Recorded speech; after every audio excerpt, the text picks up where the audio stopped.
karangan daripada Syekh Abdul Qadir Al-Jilani. Syekh Abdul Qadir Al-Jilani itu adalah Sultanul Aulia, Sultanul Tariqah, Sultanul Arif, Sultanul Wafa. Jadi rajo daripada segala wali, rajo daripada Tariqah, rajo daripada orang-orang yang tasawuf atau ma'rifatullah. Itu Syekh Abdul Qadir Al-Jilani. Kitabnya adalah Sirrul Asrar. Jadi insyaallah kajian kita malam itu kita langsung ke bab Al-Fasul Awal. Tapi sebelum itu mengambil barokah, kita berwasilah kepada Rasulullah SAW, khususnya kepada ulama-ulama kita, wali-wali Allah yang hidup maupun yang sudah wafat, khususnya daripada pengarang daripada ini kitab Al-Hadiniyah Al-Fatihah.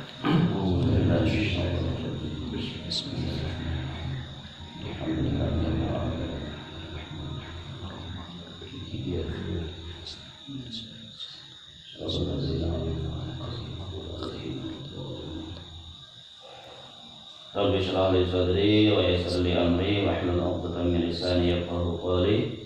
Allahumma shalli wa sallim ala sayyidina Muhammad wa ala alihi wa sahbihi ajma'in. Qala musannif rahimahullah ta'ala wa nafa'ana Allah bihi wa bi 'ulumihi fid dharain amin ya rabbal alamin. Bismillahirrahmanirrahim. La haula wa la quwwata illa billahil aliyyil azim. Jadi kitab Sirrul Asrar ini berjumlah pasalnya 24. 24 ini sesuai dengan kaidah huruf-huruf daripada lafaz la ilaha illallah. Itu. Jadi ini sudah menunjukkan kajian tasawuf itu sudah tidak lepas daripada lafaz la ilaha illallah. Jadi beliau ini sudah mengambil dari situ.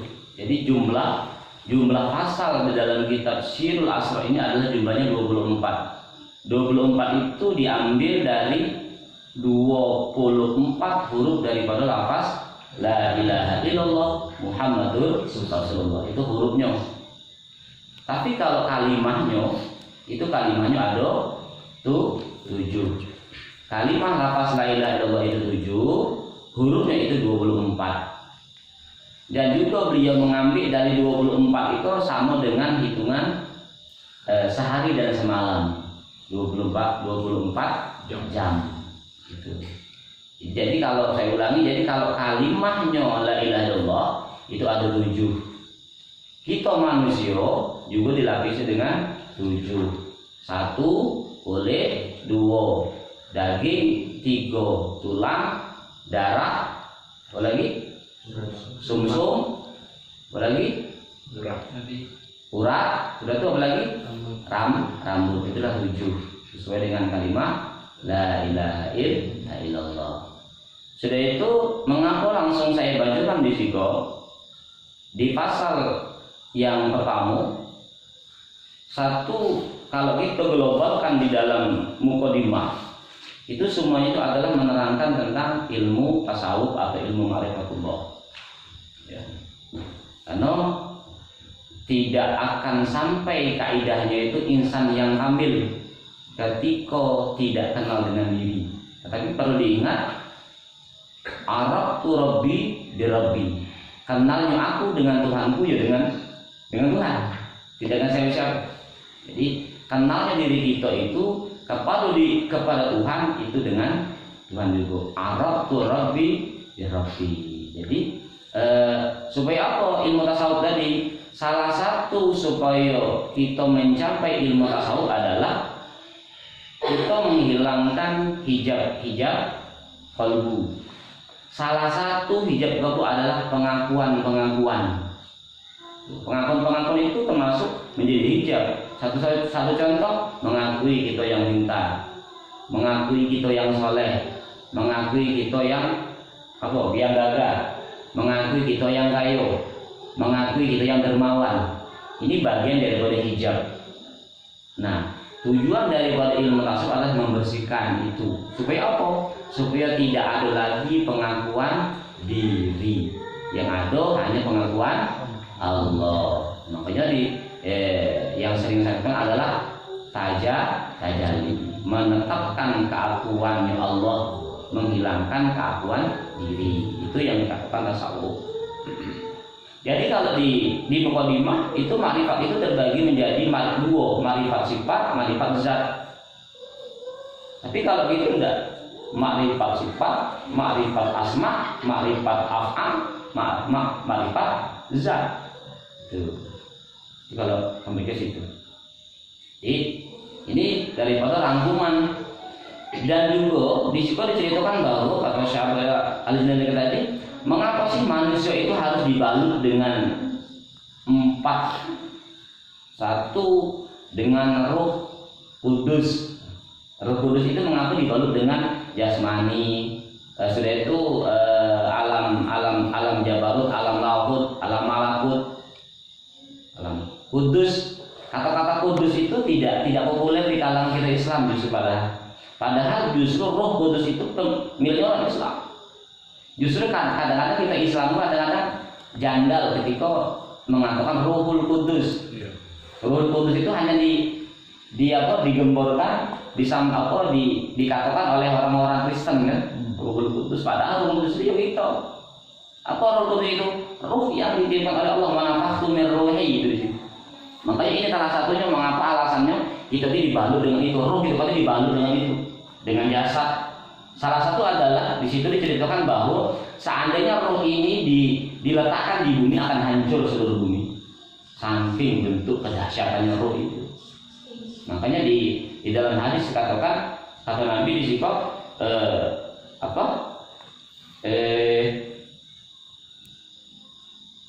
ana minallah wal mu'minuna minni. Aku dari Allah, kata Rasulullah, sedangkan seluruh mukmin itu dariku. Sedangkan dari kue nurnya itu guys sudah sebegitu dahsyatnya. Jadi sebegitu dahsyat apa? Seandainya tidak dibalut dengan alam-alam tadi, dengan ruh-ruh tadi, dengan seperti jasad seperti apa? Seandainya ruh ikut dimasukkan ke bumi, itu akan hancur seluruh bumi. Itu saking dahsyatnya. Jadi kalau sebenarnya kalau kita bahasa itu dari awal tadi falamma khalaqallahu Muhammad nih. Tapi cuman ini itu dari intinya.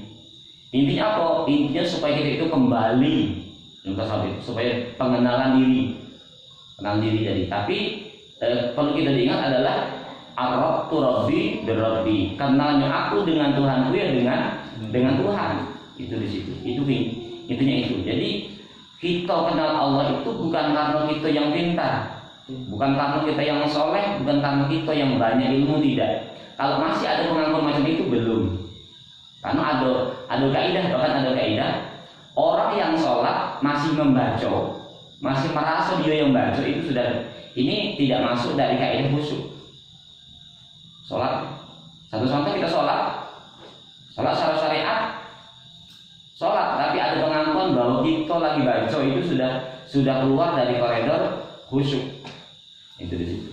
Inilah tujuan daripada apa? Tujuan daripada ilmu tasawuf itu adalah jangan sampai kita itu mentuhankan yang lain. Karena apa? Roh itu hanya kepada Allah. Nah, tujuan daripada ilmu tasawuf itu adalah membersihkan hal-hal itu, membersihkan daripada Tuhan-Tuhan yang lain. Salah satu tadi yang saya ucapkan adalah pengakuan itu termasuk daripada kita telah menciptakan Tuhan-Tuhan yang lain selain Tuhan daripada Allah. Di situ. Makanya salah satu Nabi itu membanggakan dengan umat-umat zaman akhir. Nabi bangga. Mengapa Nabi itu membanggakan seperti kita umat kita akhir?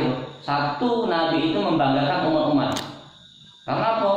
Dia tidak melihat umat-umat akhir zaman tidak melihat itu, tapi beriman dengannya. Itu salah satu Nabi membanggakan. Tetapi Nabi sedih. Di situ di dalam hadis dikatakan kata Rasulullah, aku sedih kepada umat-umatku di akhir zaman. Salah satunya apa? Salah satunya adalah dia tidak mengkaji tentang ilmu ma'rifatullah. Itu salah satunya. Kita Kita langsung risiko. Inilah daripada kalau kita kaji daripada awal mukadimah sampai ke fasal awal di situ. Jadi intinya cuma itu. Kalau pembahasan tentang roh itu boleh kita kupas di akhir di lain waktu. Di situ langsung kita membicarakan tentang fasal awal.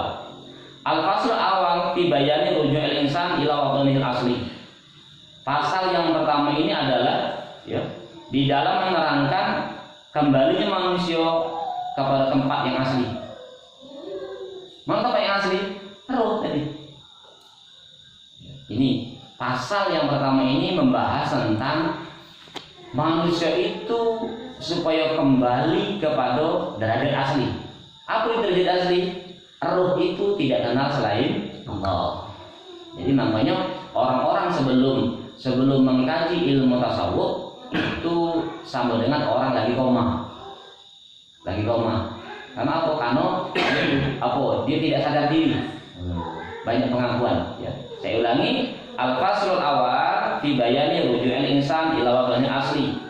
Pasal yang pertama di dalam menerangkan kembalinya manusia ila wad'il asli kepada tempat yang asli. Fal insanu ala naw'aini, maka manusia itu terbagi menjadi dua. Ya.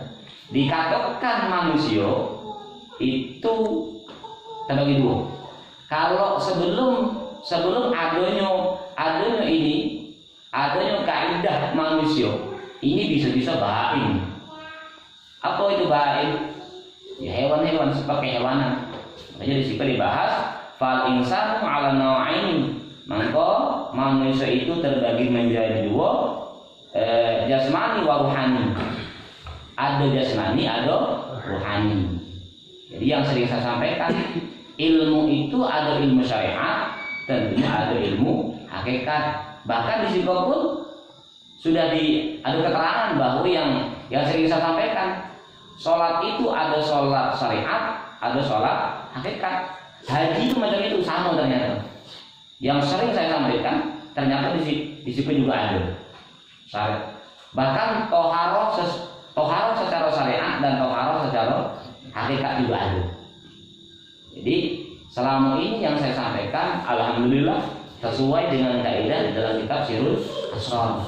Jadi sedikit-sedikit supaya kita lebih mantap, ya. Supaya kita lebih mantap kajian kita pakai kitab.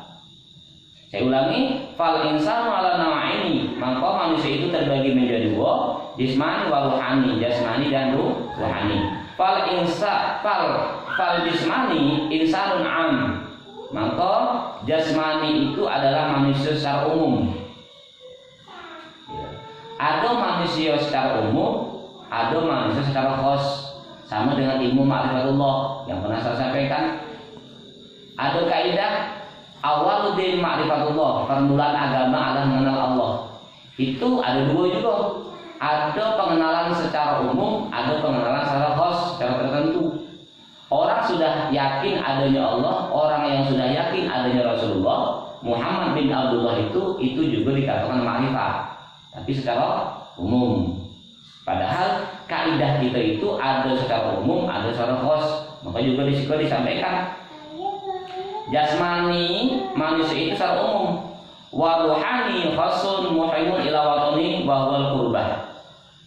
Dan ruhani itu adalah khusus, bisa kembali itu kepada tempat yang asal itu, yaitu dengan cara qurbah, cara dekat. Karena apa? Sifat ruhani itu aslinya dia sudah kenal kepada Allah. Berhubung dia itu sudah masuk ke jasad dari rahim, ya, dari rahim itu bentuk surga.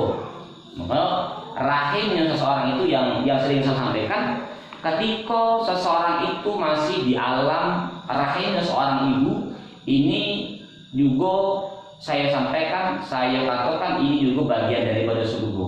Mengapa bagian daripada surga? Dia tidak bersusah-susah payah untuk makan, untuk minum, tetapi dia tumbuh. Tidak kenal. Maksudnya dia tahunya ada, tidak memikirkan. Mengapa tidak memikirkan?